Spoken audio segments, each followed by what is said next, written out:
Hello friends, तो यहाँ पे हम लोग स्टार्ट करने जा रहे हैं क्लास 6 का जो 5th चैप्टर है क्यूरियोसिटी साइंस का measurement of length and motion. तो यह फिजिक्स का बहुत बहुत बहुत इंपोर्टेंट चैप्टर्स है, क्योंकि यहाँ पे आप फिजिक्स से रिलेटेड जो है लेंथ के बारे में जानिएगा। जो मेजरमेंट होता है, मेजरमेंट हम लोग कैसे करते हैं उसको जानिएगा। उसके बाद इसमें एक इंपोर्टेंट टॉपिक्स है, एक चैप्टर ही है, मान लीजिए मोशन के बारे में हम लोग जानेंगे। जो आगे वाला क्लास में जो मोशन होगा उसको समझने में बहुत बहुत हेल्प करेगा। तो यह जो चैप्टर्स है वेरी वेरी इंपोर्टेंट है फिजिक्स के कॉन्सेप्ट के बेसिक कॉन्सेप्ट को समझने के लिए। तो चलिए शुरुआत करते हैं और इस चैप्टर को मजे से अच्छे से समझते हैं। तो यहाँ पे हम लोग का जो कहानी है उसका जो मेन यहाँ पे जो लीड रोल होगा वो हम लोग का होगा दीपा। ठीक है, तो दीपा की कहानी क्या है, दीपा का जो उलझन है वो क्या है, वहां से शुरुआत करेंगे और दीपा के सहारे हर एक चीज को हम लोग जानेंगे। तो चलिए शुरुआत करते हैं और जो मेजरमेंट होता है उसको हम लोग समझते हैं। देखिए मेजरमेंट होता क्या है और इसका जरूरत क्या होता है उसको हम लोग समझते हैं।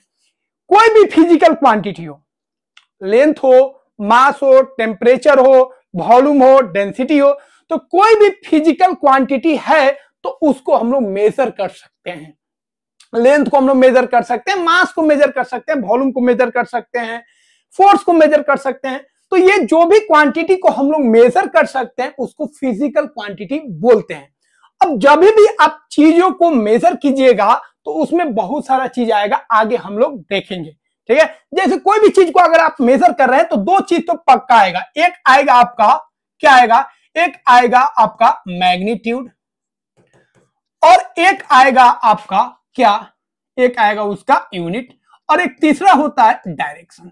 तो कोई भी फिजिकल यूनिट को अगर आप मेजर कर रहे हैं तो उसका मैग्नीट्यूड क्या है, उसका यूनिट क्या है और उसका डायरेक्शन क्या है, ये तीनों बहुत इंपोर्टेंट हो जाएगा। बहुत सारे फिजिकल क्वांटिटी में डायरेक्शन हो भी सकता है, नहीं भी हो सकता है, बट मैग्नीट्यूड और यूनिट इसमें जरूर होगा। जैसे लेंथ को अगर मेजर कर रहे हैं, लेंथ कितना है, मान लीजिए 5 मीटर है, तो यह 5 क्या हो गया आपका मैग्नीट्यूड हो गया, और यह जो मीटर है वो क्या हो गया, यूनिट हो गया। 5 kg लिखेंगे या 10 kg मास है तो यह 10 जो हो गया वो मैग्नीट्यूड हो गया और केजी जो है यूनिट हो गया। इसी में अगर हम डायरेक्शन दे दे नॉर्थ और ईस्ट डायरेक्शन में तो वो क्या हो जाएगा, डायरेक्शन हो जाएगा, जिसको हम लोग वेक्टर और स्केलर क्वांटिटी बोलते हैं। तो उसको बाद में हम लोग कभी डिस्कस कर लेंगे। तो चलिए कहानी हम लोग शुरुआत करते हैं किससे, दीपा से। तो दीपा का सिचुएशन क्या है उसको समझ लेते हैं। दीपा जो है 11 वर्ष की 11 इयर्स ओल्ड है और उसको अब नया यूनिफॉर्म चाहिए। अब नया यूनिफॉर्म के लिए वह जाती है किसके पास, शॉपकीपर के पास। तो शॉपकीपर के पास जब जाती है तो वह जो क्लॉथ है उसको मेजर करता है इससे, यह जो स्टिक है उससे वो मेजर करता है। मतलब एक हार्ड स्टिक रहता है, एक वुड का स्टिक रहता है, जिससे वो क्या करता है, लेंथ को मापता है क्लॉथ का। हार्ड स्टिक भी हो सकता है या मेटल का भी स्टिक होता है, मतलब वो सॉलिड फॉर्म में है। फिर वो जाता है टेलर के पास। तो जैसे ही टेलर के पास वह दीपा जाती है तो वहां पे जो मेजर करता है कौन, टेलर, वो किससे करता है, वो ऐसे टेप से करता है जो फ्लेक्सिबल है। मतलब ये पूरा आपका ऐसे टाइट नहीं है, फ्लेक्सिबल है, पूरा स्ट्रेट फॉर्म में नहीं है। तो यहां पे दो सिचुएशन देखती है। जब वो क्लॉथ को लेने जाती है ड्रेस के लिए तो वहां पे जो मेजर करता है शॉपकीपर वो एक वुड का, एक मेटल का रॉड लेता है। जबकि जब वो जाती है टेलर के पास तो वहां पे जो टेप होता है मेजरमेंट करने के लिए क्लॉथ को, वो कैसा होता है, फ्लेक्सिबल टेप होता है। फिर जब मम्मी आती है तो मम्मी टेलर को कहती है जो उसका जो ड्रेस है 4 अंगुला, मतलब 4 आंगुर बढ़ा दीजिएगा। हम लोग भी फादर कहते थे, तो हम लोग का भी ड्रेस जब बनता था तो बोल दिया जाता था 2 अंगुला या 4 अंगुला बढ़ा दीजिएगा, ताकि इसका हाइट अगर बढ़ जाए तो फ्यूचर में वो ड्रेस छोट नहीं हो। तो ड्रेस हम लोग का थोड़ा लंबा लंबा होता था पहले, जो साइज होता था उससे हम लोग बढ़ा के सिलवाते थे। हम लोग नहीं सिलवाते थे भैया, गार्जियन लोग सिलवाते थे, क्योंकि हम लोग तो एकदम फिटिंग चाहते थे, लेकिन गार्जियन लोग चाहते थे जो थोड़ा ढीला रहे और थोड़ा सा लंबा रहे, ताकि अगले साल 2 साल 3 साल तक वो पहन सके। तो उसकी मां कहती है जो 4 फिंगर विथ मतलब 4 अंगुला जो है उसके ड्रेस को बढ़ा दिया जाए ताकि फ्यूचर में इसका ड्रेस जो है दीपा का वो छोटा नहीं हो।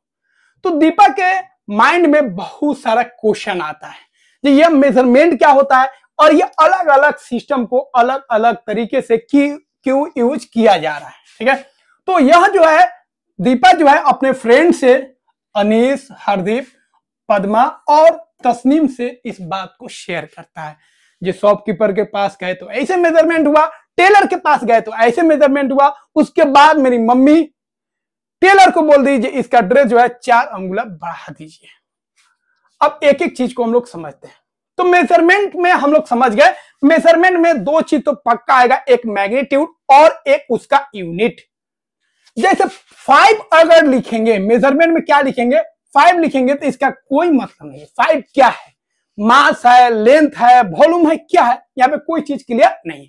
वही 5 सेंटीमीटर लिख देंगे तो हम समझ जाएंगे लेंथ है, 5 केजी लिख देंगे समझ जाएंगे मास है, 5 न्यूटन लिख देंगे तो समझ जाएंगे फोर्स है। ठीक है, 5 पास्कल लिख देंगे तो हम समझ जाएंगे क्या है, प्रेशर है। तो यूनिट से ही पता चलता है वो फिजिकल क्वांटिटी क्या है। तो यूनिट बहुत इंपॉर्टेंट है। अगर यूनिट हम नहीं लिखेंगे तो इसका मतलब है वो केवल नंबर को ही बताएगा, वो किसी मेजरमेंट को नहीं बताएगा। तो मेजरमेंट के लिए 2 चीज का होना एकदम जरूरी है, एक मैग्नीट्यूड और एक यूनिट। और तीसरा एक और चीज होता है जो हम लोग अभी नहीं सीखेंगे, डायरेक्शन। तो पहले के समय में जो मेजरमेंट होता था उसके लिए अलग अलग चीजों का इस्तेमाल किया जाता था, यूज किया जाता था। जैसे एक होता था हैंड स्पेन, या इसी को हम लोग बोलते हैं, क्या बोलते हैं, बैलिस्ट भी बोलते हैं। तो बैलिस्ट क्या होता है, हैंड स्पेन का मतलब होता है बीता। जैसे हम लोग पहले के समय में हम लोग भी नापे हैं, किसी चीज को मापते थे तो हम लोग बीता से नापते थे, 1 बीता, 2 बीता, 3 बीता, 4 बीता, इस तरह नापते थे। तो बीता से अगर किसी चीज को मेजर कर रहे हैं तो उसको हैंड स्पेन बोलते हैं। क्लियर हुआ। तो मेरे क्लास में भी हम लंबे थे, बहुत लोग था जो मेरे साइज का था, बहुत लोग मेरे से टॉप में था, और बहुत लोग ऐसे थे जो मेरे से कम हाइट में थे। तो मेरा दोस्त से बनता नहीं था, कोई भी चीज का मेजर करना रहता था, कभी बेंच में झगड़ा हो जाता था, आधा तुम बैठो आधा हम, तो हम ऐसे बीता से नापते थे। और उसका छोट बीता होता था, वो छोट हाइट का था तो उसका कम पड़ता था, तो मेरा ज्यादा पड़ता था। तो बीता में दिक्कत क्या है, बीता से अगर कोई नापता है, हैंड स्पेन से नापता है, तो कोई लंबा आदमी होगा तो उसका ज्यादा लेंथ माप लेगा, कोई छोटा आदमी होगा तो उसका कम हो जाएगा। एक बीता में, मेरा एक बीता में कितना होगा, इतना होगा, देख लीजिए, और ना बढ़ाएंगे तो इतना हो जाएगा। कोई नाटा आदमी होगा, छोटा हाइट का होगा, उसका बीता क्या होगा, कम होगा। तो यहाँ पे दिक्कत हो सकता है। उसी तरह हम लोग ऐसे भी मापते थे, 1 हाथ, 2 हाथ, 3 हाथ, ऐसे भी मापते थे। तो ये हो गया आपका क्यूबिट। क्या हो गया, क्यूबिट, 1 क्यूबिट, अपने भाषा में 1 हाथ बोलते थे। ये हो गया आर्म स्पेन, इतना। ठीक है, इस तरह भी मेजर किया जाता था। एक होता था फुट वाला, जिसको पेस भी हम लोग बोलते थे, मतलब कि पैदल आप चल रहे हैं, कितना जा रहा है पैदल। कोई लंबा आदमी होगा तो ज्यादा रखेगा। एक होता था पैर को एकदम सटा के, ये वाला लेंथ, जिसको फुट स्पेन बोलते थे। जी सर, 1 बीता, उसी तरह हो गया 1 लात। ठीक है, 1 लात मतलब 1 फुट हो गया आपका, और ये हो गया आपका 1 बीता। तो 1 बीता, हाथ से 1 बीता हो जाएगा, और पैर से क्या हो जाएगा, एक आपका 1 लात बोल लीजिए, या 1 पैर बोल लीजिए, या 1 फुट स्पेन बोल सकते हैं। और ऐसे चल रहे हैं, ऐसे चल रहे हैं, नॉर्मली चल रहे हैं, तो उसको क्या बोलेंगे, पेस बोलेंगे। तो और एक और चीज होता है अंगुला। अंगुला मतलब होता है ये इसका लेंथ, इसका लेंथ, ये जो लेंथ है इसको अंगुला बोलते थे। अपने भाषा में 4 अंगुला, 4, 2 अंगुला तो 2, 3 अंगुला, 4 अंगुला, 4 अंगुला का यूज किया जाता था। 4 अंगुला बढ़ा दीजिए, 4 अंगुला कम कर दीजिए। ठीक है, तो इस तरह हम लोग इस्तेमाल करते थे। तो ये सब ट्रेडिशनल हो गया। हैंड स्पेन समझ गए, बीता वाला कहानी हो गया। अंगुला, 4 अंगुल बोलते हैं। फुट स्टेप मेथड समझ गए, जिसको हम लोग क्या बोलेंगे, 1 लात या 1 फुट बोलेंगे। और अदर ट्रेडिशनल बहुत सारा यूनिट था, जैसे धनुषा, योजना, इस तरह का बहुत समय में पहले इस्तेमाल होता था। लेकिन दिक्कत क्या है भैया, इस सब बॉडी पार्ट से अगर मेजरमेंट करते हैं तो सबका स्ट्रक्चर जो है, सबका हाइट जो है अलग अलग है। किसी का बीता छोटा होगा, किसी का बीता क्या होगा, ज्यादा होगा। किसी का जो फुट का जो साइज है बड़ा हो सकता है, छोटा हो सकता है। उसी तरह चलिएगा तो कोई लंबा डेंग धर सकता है, कोई छोटा डेंग धर सकता है। तो इस तरह अलग अलग लोगों के द्वारा एक ही माप को अगर मापेगा तो किसी का अलग रिजल्ट आएगा, दूसरे का अलग रिजल्ट आएगा, तीसरे का अलग आएगा, मतलब एग्जैक्ट नहीं आएगा। तो यह जो मेथड था कुछ दिन तो चला, क्योंकि उस समय हमारे पास कोई अच्छा मेजरमेंट नहीं था, कोई स्टैंडर्ड मेजरमेंट नहीं था। तो पहले के समय में भी यूज होता था, अभी भी रफली अगर हम लोगों को कोई चीज मापना पड़ता है, टेप उप नहीं रहता है, तो हम लोग इसके सारे रफली मेजर कर लेते हैं। तो आज भी इसका यूज है, रफली मेजर करने के लिए हम लोग इसका इस्तेमाल करते हैं। तो ट्रेडिशनल यूनिट में भैया दिक्कत है, डिफरेंट हैंड साइज है, डिफरेंट फुट साइज है, ठीक है, तो अलग अलग रिजल्ट आएगा। कोई यहाँ पे स्टैंडर्ड चीज नहीं है जिसके सारे कोई भी मेजर करे तो सेम चीज आए, तो सेम तो आएगा नहीं, क्योंकि सभी का जो पार्ट पुर्जा का साइज है अलग अलग है। अब सॉल्यूशन क्या है, हम ऐसा यूनिट्स को ले जिससे अगर मेजर करे, कोई भी आदमी मेजर करे तो सेम मेजरमेंट है, उसको हम लोग क्या बोलेंगे, स्टैंडर्ड यूनिट्स बोलेंगे। तो हम लोग अब यूज करते हैं स्टैंडर्ड यूनिट्स। स्टैंडर्ड यूनिट्स ध्यान रखिएगा, ऐसा यूनिट्स या ऐसा यूनिट्स होता है जो दुनिया में पूरा वर्ल्ड में यूज किया जाता है, और इसको हम लोग इंटरनेशनल सिस्टम ऑफ यूनिट्स बोलते हैं, ठीक है। तो इस सिस्टम में हम लोग क्या करते हैं, हर एक चीज को मेजर करते हैं, कोई भी जगह हो, कोई भी वर्ल्ड का पार्ट हो, हम लोग इसी मेथड से यूज करते हैं ताकि कहीं पे भी कोई डिफरेंस नहीं हो। 1 मीटर अमेरिका में हो, यहां पे हो, चाइना में हो, बंगाल में हो, कहीं पे भी हो, ठीक है, कोई भी स्टेट में हो, कोई भी कंट्री में हो, सेम मेजरमेंट होगा, तो उसको हम लोग बोलेंगे इंटरनेशनल सिस्टम। यहां पे कोई कंफ्यूजन नहीं होगा, क्योंकि हर एक चीज यहां पे क्या रहेगा, क्लियर रहेगा। अब लेंथ का कुछ मेजरमेंट होता है, उसको हम लोग ध्यान रखेंगे। जैसे एक याद रखना है, आप जानते ही होंगे, 1 किलोमीटर में 1000 मीटर, 1 मीटर में 100 सेंटीमीटर, और 1 सेंटीमीटर में 10 mm, और यहां पे ये इंपोर्टेंट है, 1 इंच में याद रखिएगा 2.54 सेंटीमीटर, और एक और चीज याद रखिएगा, यूज होता है 1 डेसीमीटर बराबर 10 सेंटीमीटर, इसको भी ध्यान रखिएगा। तो ये 4-5 यूनिट जो है क्लास 6 के हिसाब से आपको ध्यान रखना। बहुत सारा यूनिट्स होता है, लेंथ में भी बहुत सारे यूनिट्स होता है, एंगस्ट्रॉम होता है, नैनोमीटर होता है, पिकोमीटर होता है, ठीक है, माइक्रोमीटर होता है, बहुत सारा होता है, लेकिन वहां तक आपको अभी नहीं जाना है। आपको इतने पॉइंट्स को ध्यान रखना है क्लास 6 के हिसाब से। अब अलग अलग मेजरमेंट को हम लोग देखते हैं, लेंथ को किस तरह हम लोग मेजरमेंट करते हैं, कौन सा इंस्ट्रूमेंट, कौन सा डिवाइस हम लोग यूज करते हैं। तो देखिए, मीटर से हम लोग क्या करते हैं, जो बड़ा मीटर होता है, मीटर स्केल जो होता है, उससे हम लोग लार्ज ऑब्जेक्ट को मेजर करते हैं। तो बड़ा ऑब्जेक्ट है तो इस मीटर स्केल के द्वारा हम लोग क्या करते हैं, मेजरमेंट करते हैं। 15 सेंटीमीटर स्केल, जिसका इस्तेमाल जो है, यह स्केल जो आप देख रहे हैं, इसका इस्तेमाल हम लोग करते हैं ज्योमेट्री बॉक्स में, इंस्ट्रूमेंट बॉक्स में यह हमारा स्केल रहता है। इसे हम लोग लाइन खींचने में, या कोई भी ड्राइंग करने में, या कोई भी ज्योमेट्री को बनाने में हम लोग इसका इस्तेमाल करते हैं। तो यह हो गया आपका 15 सेंटीमीटर वाला स्केल हो गया।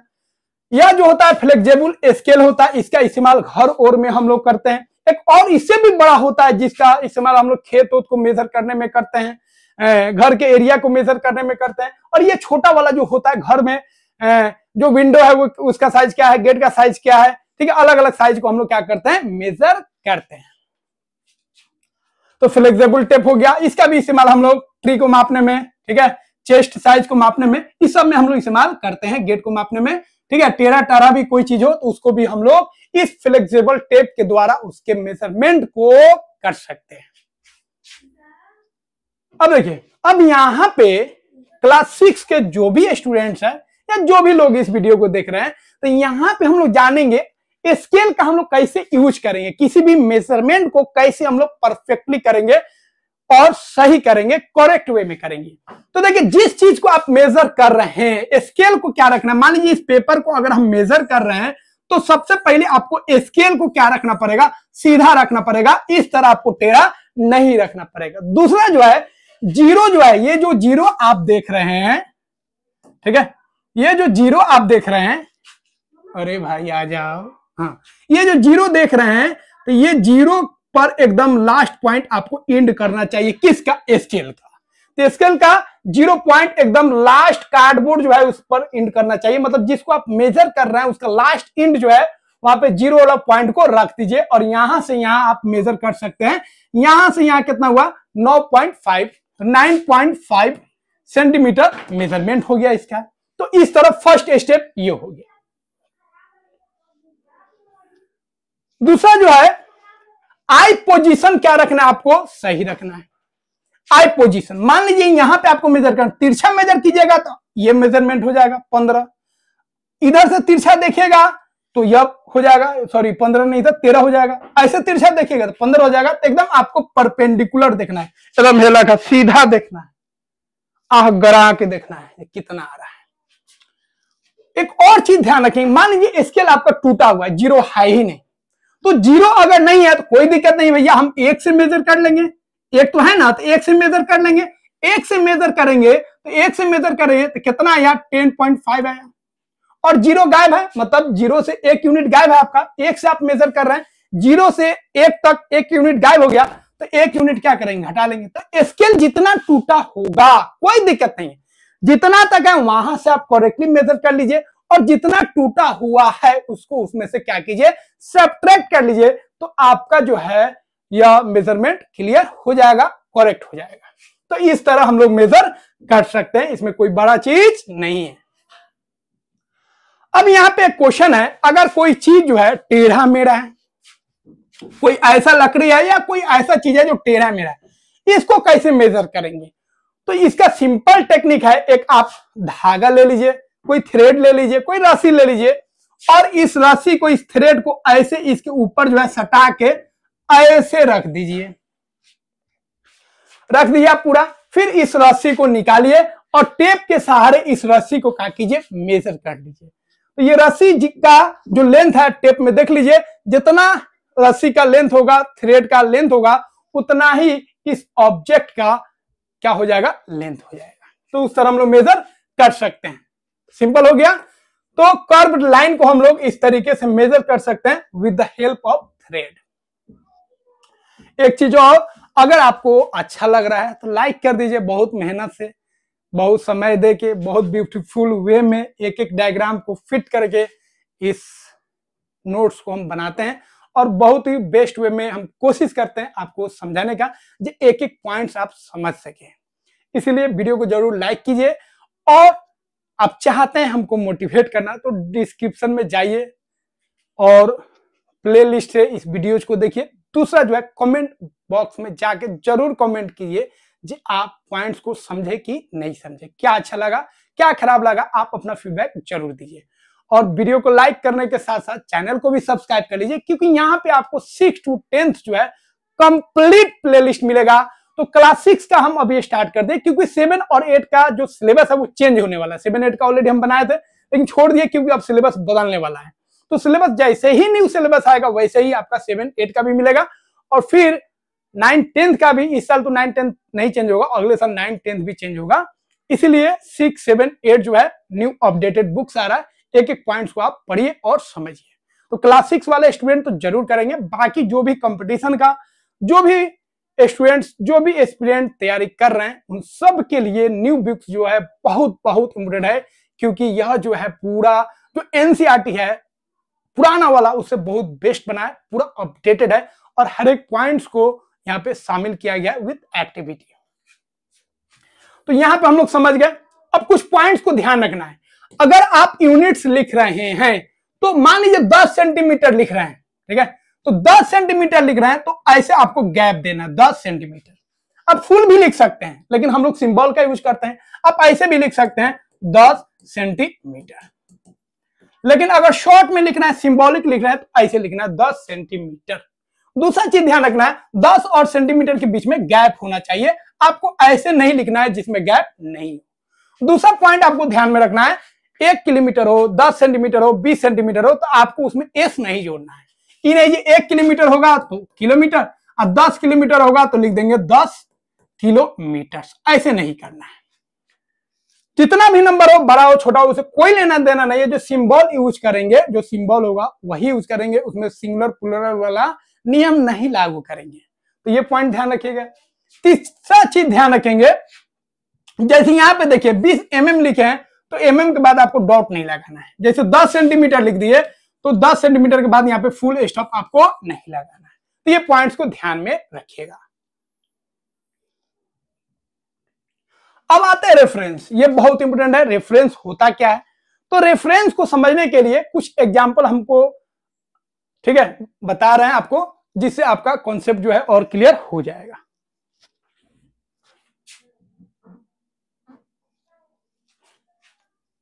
तो देखिए रेफरेंस को कैसे समझते हैं।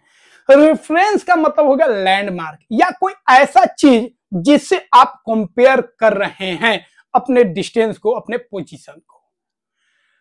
मान लीजिए 3 दोस्त हैं, ठीक है, एक एक्स है, एक वाई है और एक जेड है। अब बोलेगा मैथ तो नहीं पढ़ रहे हैं, साइंस में भी एक्स वाई जेड मान सकते हैं, कोई दिक्कत नहीं। एक एक्स है, एक वाई है, एक जेड है, तीनों फ्रेंड्स हैं। तीनों से हम पूछते हैं भैया तुम्हारा घर कहां है? तो एक बोलता है जे स्टेशन से 5 किलोमीटर दूर है। एक बोल रहा है जे जो बस स्टैंड है उससे 10 किलोमीटर दूर है। ये बोलता है किसे? रेलवे स्टेशन से 5 किलोमीटर दूर है। यह बोलता है बस स्टैंड से 10 किलोमीटर दूर है। और ये भाई साहब बोलते हैं जो पार्क जो है, पार्क से 7 किलोमीटर दूर है। तो हमको पता ही नहीं चलेगा कि कौन कितना दूरी पर है, क्योंकि इसका जो रेफरेंस है रेलवे स्टेशन है, इसका रेफरेंस क्या है? बस स्टैंड है, इसका रेफरेंस क्या है? पार्क है। तो तीनों में डिफरेंस आएगा। लेकिन यही अगर हम बोलेंगे कि भाई रेलवे स्टेशन को हम मान लेंगे क्या रेफरेंस, रेलवे स्टेशन से तुम कितना दूरी पर है? तो बोलेगा मान लीजिए 10 किलोमीटर। तुम कितना दूरी पर है रेलवे स्टेशन से? 5। तुम कितना दूरी पर है? तो बोलेगा 7। ऐसे अगर बोलेगा तो मेरे दिमाग में आ जाएगा भाई कि हम अगर इसके पास जाना चाहते हैं और रेलवे स्टेशन पे हमको उतरना है तो सबसे नजदीक वाला कौन हो जाएगा? वाई वाला हो जाएगा। हम वाई के पास चले जाएंगे। एक्स वाला बुलाएगा तो बोलेंगे भाई तुम बहुत दूर है, हम एग्जाम देने हैं, एग्जाम मेरा छूट जाएगा, इसीलिए हम वाई के पास रहेंगे।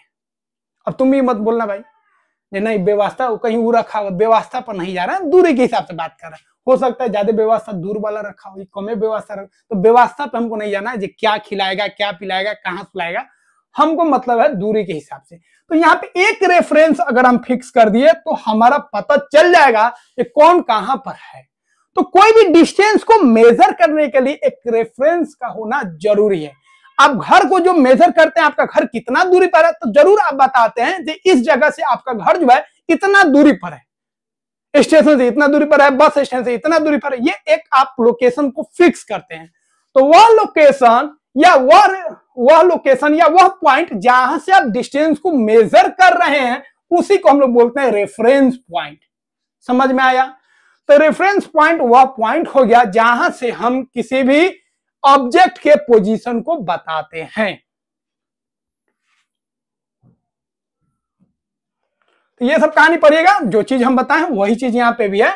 दीपा, तस्नीम और पद्मा जो है, ठीक है, और इसके दूसरे फ्रेंड जो है वो अपने डिस्टेंस को मेजर करते हैं। अपना जो घर का डिस्टेंस है उसको मेजर करते हैं स्कूल से और गार्डन से। 2 रेफरेंस ले लिए, गार्डन से और एक स्कूल से। तो सबका जो डिस्टेंस आएगा अलग अलग आएगा, समझ में नहीं आएगा कौन नजदीक है और कौन दूर।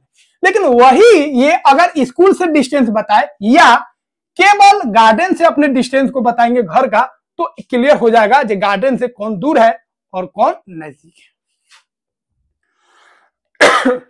या बस स्टैंड से अपने डिस्टेंस को अगर बताते हैं तो पता चल जाएगा। तो किसी भी आदमी को आप खोजने जाते हैं, या कोई भी फ्लिपकार्ट वाला हो या अमेजन हो, कोई भी अगर सामान पहुंचाता है, डिलीवर करना चाहता है, तो उस आदमी का एक एग्जैक्ट रेफरेंस तय करता है, जिसको लैंडमार्क भी हम लोग बोलते हैं। इस मस्जिद से या इस मंदिर से या इस होटल से या इस रोड से आप कहां पर हैं। तो जो होटल, जो मंदिर, मस्जिद, जो लैंडमार्क वो दे रहा है वो क्या हो गया? वो रेफरेंस हो गया।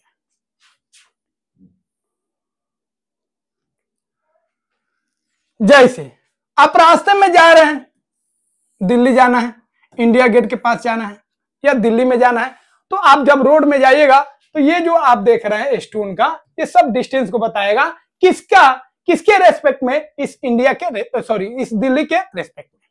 अगर इंडिया गेट जाना है तो इंडिया गेट के रेस्पेक्ट में आपको इस तरह का मिल जाएगा जो आपको बताएगा।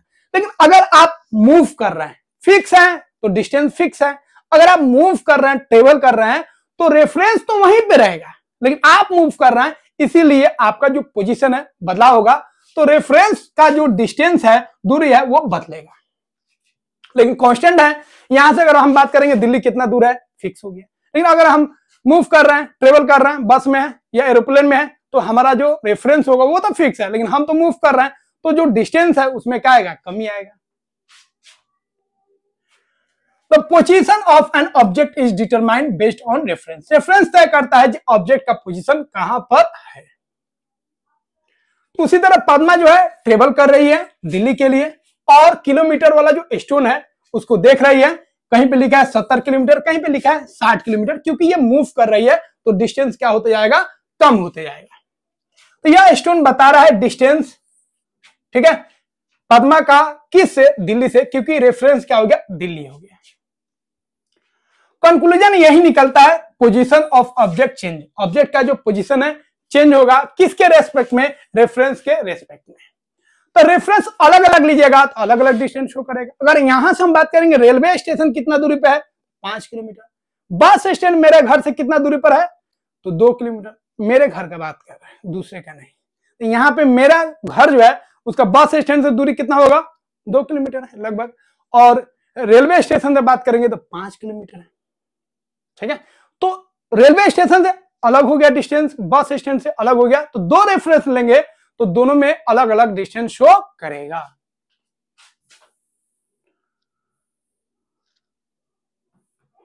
अब हम लोग सबसे मोस्ट इंपोर्टेंट टॉपिक्स हम लोग पढ़ने जा रहे हैं, मोशन एंड रेस्ट। बहुत इंपोर्टेंट है, 9th में भी ये चैप्टर मिलेगा आपको, और सिलेबस अगर बदल रहा है, 7, 8 में न्यू सिलेबस आएगा तो उसमें भी देखिएगा, ठीक है। 7 में आता है कि 8 में आता है कि 9th में आता है, वो जब आएगा सिलेबस तो पता चलेगा।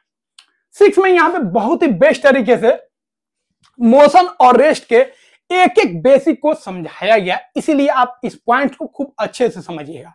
और जो भी डाउट्स है जरूर आप कमेंट बॉक्स में बताइएगा, क्योंकि 3 चीज से शर्माना नहीं है। एक डॉक्टर से जहां पे भी प्रॉब्लम हो बता देना है, छुपाइएगा तो दिक्कत हो जाएगा। दूसरा, वकील से, एडवोकेट से केस लड़ेगा वही, तो सब चीज बता देना है, जो भी मामला हो। पहले ही झूठ नहीं बोल देना है, पहले पूरा सच्चाई बोल दीजिएगा, फिर उसको जो है ऐड करना पड़ेगा, जो भी चीज करना पड़ेगा कर लेगा।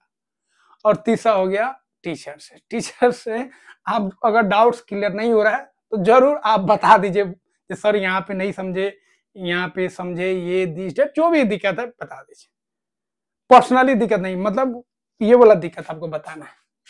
अभी मत बताइएगा जी सर गर्लफ्रेंड छोड़ के चली गई, बहुत प्रॉब्लम है, नींद नहीं आ रहा है, पढ़ नहीं पा रहा है, कंसंट्रेशन भंग हो चुका है, तो उसका सोल्यूशन मेरे पास अभी नहीं है, ठीक है। आपको इससे रिलेटेड आपको प्रॉब्लम पूछना है।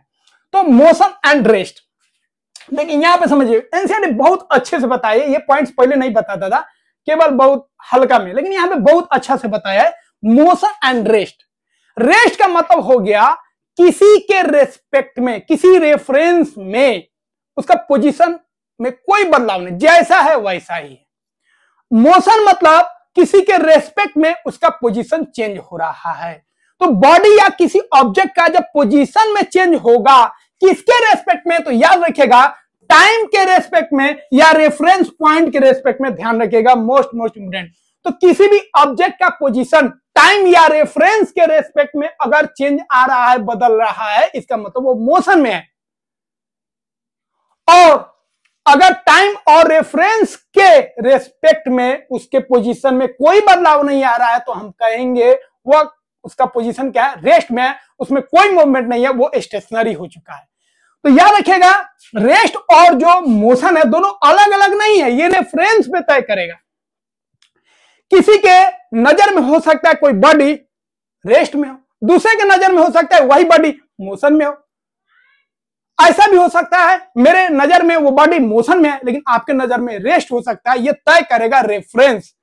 जैसे बस में आप बैठे हुए बहुत सारे लोग हैं, तो बस में अगर दूसरे पैसेंजर को आप देखिएगा तो बस का जो दूसरा पैसेंजर है वो आपको क्या दिखेगा, रेस्ट में दिखेगा। बाहरी आदमी के लिए हम दोनों जो होंगे, बस में जो भी पैसेंजर होगा मोशन में होगा, तो उसके नजर में जो पैसेंजर है मोशन में है और आपके नजर में वो जो पैसेंजर है रेस्ट में। आप बाहर से अगर देखिएगा, पेड़ पौधों को देखिए या किसी भी ऑब्जेक्ट को देखिएगा तो कैसा लगेगा, मोशन में। लेकिन वहां पे जो होगा वो तो देख रहा है जी भैया रेस्ट में। तो रेस्ट और मोशन जो है रिलेटिव टर्म है, तो कोई एक डिफिनेशन नहीं हो सकता उसका, वो रेफरेंस तय करेगा कि कौन ऑब्जेक्ट रेस्ट में है और कौन ऑब्जेक्ट मोशन में है। ध्यान रखिएगा, और क्लास 6 में इस चीज को क्लियर कर दिया गया है।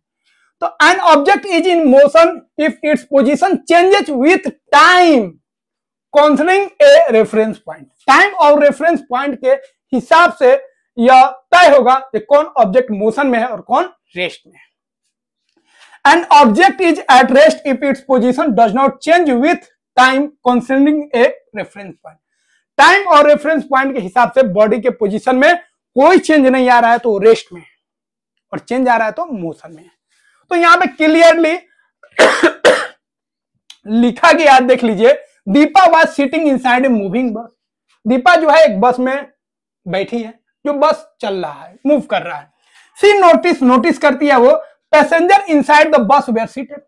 अंदर का जो पैसेंजर है सीटेड है, मतलब रेस्ट में है, उनका पोजीशन में कोई चेंज नहीं आ रहा है, मतलब वो रेस्ट में है। लेकिन वो बाहर देख रही है जो ट्रीज और बिल्डिंग और अदर ऑब्जेक्ट जो है वो मोशन में है, वो मूव करते हुए दिख रहे हैं, मतलब वो जो है इसके रेस्पेक्ट में बाहरी वाला जो चीज है वो मोशन में है, लेकिन अंदर वाला पैसेंजर क्या है, रेस्ट में। बाहरी आदमी देखेगा तो बाहर का जो चीज है वो देखेगा रेस्ट में, लेकिन बस के अंदर उसको दिखेगा जैसे लोग क्या है, बस जा रहा है, मतलब मोशन में। तो इस तरीके से रेस्ट और मोशन जो है क्या है, रिलेटिव टर्म है, ध्यान रखिएगा। Motion is always relative to a reference point. Motion में है बॉडी की रेस्ट में है, ये तय करेगा रेफरेंस पॉइंट। अब हम लोग बात करेंगे मोशन का टाइप। देखिए, मोशन का 3-4 टाइप होता है, उसको हम लोग एक एक करके पढ़ लेंगे। लीनियर मोशन, लीनियर नाम में है, लीनियर मतलब होता है स्ट्रेट लाइन। लीनियर मतलब क्या होता है, स्ट्रेट लाइन। तो जब ऑब्जेक्ट का मोशन सीधा होगा, सीधा मतलब ऐसे सीधा नहीं, ऐसे भी हो सकता है, सीधा हो, किसी तरह हो, सीधा होना चाहिए। तो ऑब्जेक्ट का मोशन जब स्ट्रेट होगा, स्ट्रेट पाथ में होगा, तो उस ऑब्जेक्ट के मोशन को हम लोग बोलेंगे लीनियर मोशन। जैसे आप किसी चीज को गिरा दिए, जैसे इसको गिराएंगे, लेकिन गिराएंगे नहीं, टूट जाएगा। तो इसको अगर गिराएंगे तो क्या होगा, लीनियर मोशन। कोई फल गिरा, नीचे सीधा आएगा, लीनियर मोशन। इस चीज को गिराया, लीनियर मोशन। इसको आप सीधा धक्का देके टेबल को, डेस्क को खसका रहे हैं, लीनियर मोशन। परेड कर रहे हैं, सीधा मार्च कर रहे हैं, लीनियर मोशन। तो ये सारा एग्जांपल किसका हो गया, लीनियर मोशन का। ठीक है, तो ये सब ध्यान रखिएगा।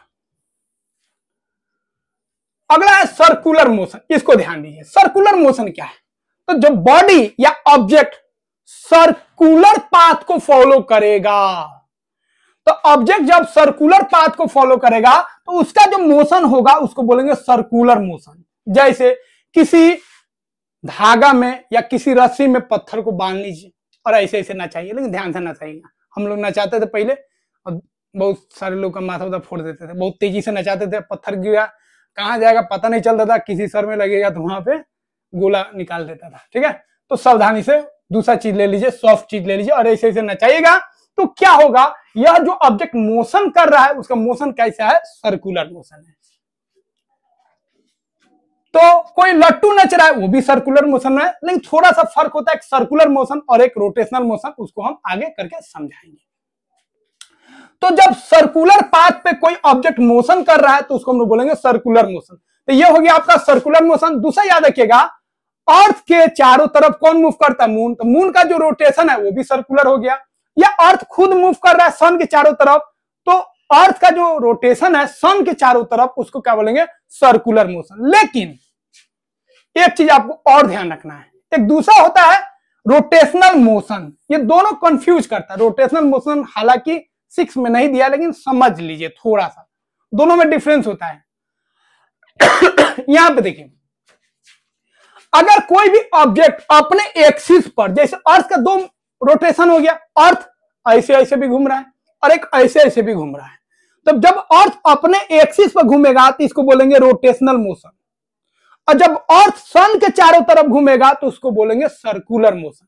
तो चारों तरफ ऐसे सर्किल में घूमेगा तो सर्कुलर मोशन, अपने एक्सिस पर ऐसे गोल गोल घूमेगा तो उसको बोलेंगे रोटेशनल मोशन। फैन जो होता है अपने एक्सिस पर घूम रहा है तो रोटेशनल मोशन, लट्टू जो है अपने एक्सिस पर घूम रहा है तो रोटेशनल मोशन, और लट्टू ऐसे भी तो घूमता है तो सर्कुलर मोशन। तो लट्टू जो है टॉप जो होता है दोनों मोशन करेगा, सर्कुलर भी रोटेशनल भी। ये मोशन कौन सा है? तो ये मोशन आपका सर्कुलर हो गया। कोई भी सैटेलाइट जो है अर्थ के चारों तरफ घूम रहा है या किसी भी प्लैनेट के चारों तरफ घूम रहा है तो सर्कुलर मोशन। लेकिन इसको देखिए, मिट्टी बनाने वाला जो होता है पहिया जो घूमता है वो कैसा मोशन? अपने एक्सिस पर ऐसे ऐसे घूम रहा है, ये हो गया रोटेशनल मोशन। अर्थ जो है अपने चारों तरफ घूम रहा है तो ये क्या हो गया आपका रोटेशनल मोशन। तो अपने एक्सिस पर अगर चारों तरफ घूमेगा तो रोटेशनल मोशन। ये चारों तरफ घूम रहा है, यहाँ पे देखिए झूला जो होता है ऐसे ऐसे चारों तरफ घूम रहा है तो ये आपका क्या हो गया? सर्कुलर मोशन हो गया। लेकिन ये देखिए ध्यान से देखिए तो ये सर्कुलर नहीं होगा, रोटेशनल होगा, क्योंकि ये अपने एक्सिस पे घूम रहा है। किसे घूम रहा है? अपने एक्सिस पे। तो ये अगर इसको रोक दीजिएगा तो ये नहीं घूम पाएगा। तो ये अपने एक्सिस पे घूम रहा है, ये पूरा घूमता है ऐसे ऐसे एक्सिस पे घूम रहा है तो क्या हो जाएगा आपका?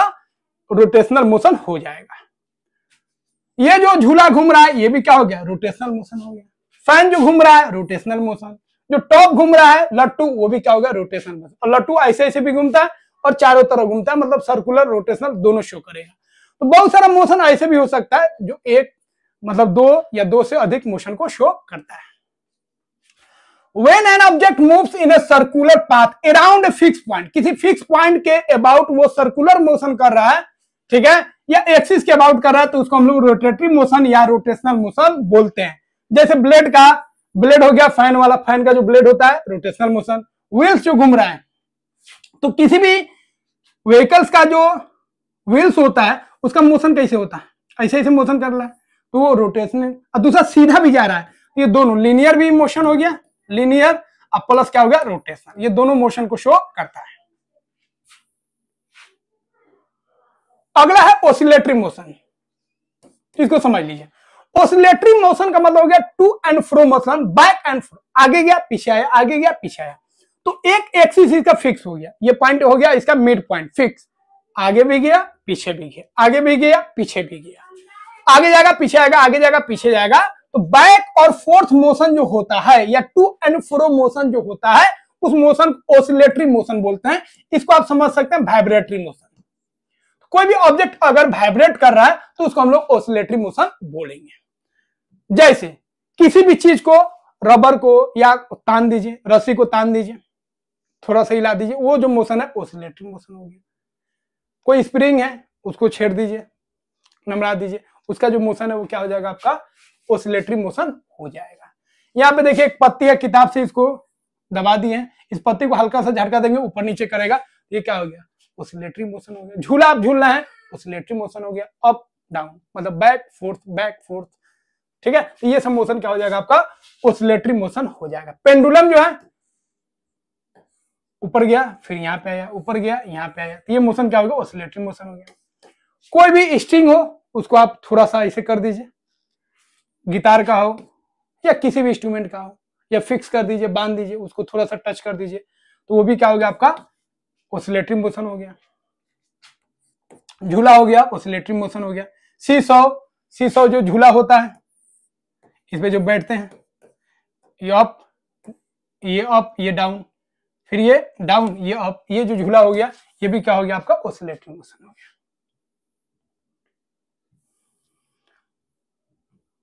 अगला है पीरियोडिक मोशन। देखिए पीरियोडिक मोशन कोई नया मोशन नहीं है, ऐसा मोशन जो अपने पोजीशन को रिपीट करता है। तो ऐसा मोशन जो अपने पोजीशन को रिपीट करता है वैसे मोशन को हम लोग पीरियोडिक मोशन बोलेंगे। पीरियोडिक मतलब जो बार बार आए। तो ऑसिलेटरी मोशन क्या है? एक ही बार हो रहा है? नहीं, बार बार हो रहा है, आगे पीछे, back and forth, vibration back and forth बार बार हो रहा है। तो ऑसिलेटरी मोशन जो है वो भी पीरियोडिक मोशन हो गया। एक हो गया आपका oscillatory motion plus circular motion. तो सर्कुलर मोशन हो या ऑसिलेटरी मोशन हो या रोटेशनल मोशन हो, ये सब के सब अपने पोजीशन को रिपीट करता है। ये तीनों को हम लोग बोलेंगे, क्या बोलेंगे? पीरियोडिक मोशन बोलेंगे। तो ऐसा मोशन जो अपने पोजीशन को रिपीट करता है वैसे मोशन को हम लोग बोलेंगे, क्या बोलेंगे? पीरियोडिक मोशन बोलेंगे। पीरियोडिक मोशन में तीनों आ जाएगा, ऑसिलेटरी मोशन, सर्कुलर मोशन और रोटेशनल मोशन। तो डिफिनेशन क्लियर है, if an object repeat it's motion after a fixed interval of time. Fixed interval of time के बाद अपने पोजीशन को अगर कोई ऑब्जेक्ट रिपीट कर रहा है, अपने मोशन को रिपीट कर रहा है, तो उस मोशन को हम लोग बोलेंगे पीरियोडिक मोशन बोलते हैं। तो सर्कुलर मोशन हो तब या ऑसिलेटरी मोशन हो तब दोनों के दोनों जो है पीरियोडिक हो गया। और एनसीईआरटी में अभी तो नहीं दिया है, लेकिन आगे आपको मिल जाएगा रोटेशनल मोशन, ये भी क्या हो जाएगा आपका पीरियोडिक हो जाएगा। ठीक है, तो अर्थ का जो रोटेशन है सर्कुलर भी है, तो सर्कुलर है तो पीरियोडिक होगा ही। पेंडुलम का मोशन है ऑसिलेटरी है तो पीरियोडिक होगा ही। ठीक है, hands of a clock, clock जो होता है उसका जो सुई होता है, हैंड्स होता है, पूरा मूव करता है तो सर्कुलर मोशन हो गया। अब प्लस सर्कुलर है तो पीरियोडिक होगा ही। तो जितना भी मोशन देख रहे हैं ये सर्कुलर मोशन हो गया। घड़ी का सर्कुलर, स्ट्रिंग को हिलाइएगा, वाइब्रेटरी मोशन, ये भी ध्यान रखिएगा। ड्रम बजा रहे हैं तो ड्रम क्या हो रहा है, बज रहा है। बजने का मतलब हो गया साउंड प्रोड्यूस कर रहा है, साउंड प्रोड्यूस मतलब वाइब्रेशन हो रहा है। यहाँ पे हम लोग का भी क्या वोकल कॉर्ड में वाइब्रेशन हो रहा है, वाइब्रेशन हो रहा है, तब साउंड प्रोड्यूस हो रहा है। तो किसी भी ड्राम उराम को, गेट और को कुछ भी बजा रहे हैं वहां पे वाइब्रेशन हो रहा है। तो यहाँ पे यह जो मेम्ब्रेन है वो अप डाउन कर रहा है, तो कैसा मोशन हो जाएगा, ऑसिलेटरी मोशन। ये घंटी बजा रहे हैं, अप डाउन करेगा, बैक एंड फोर्थ, ये भी ऑसिलेटरी मोशन हो गया।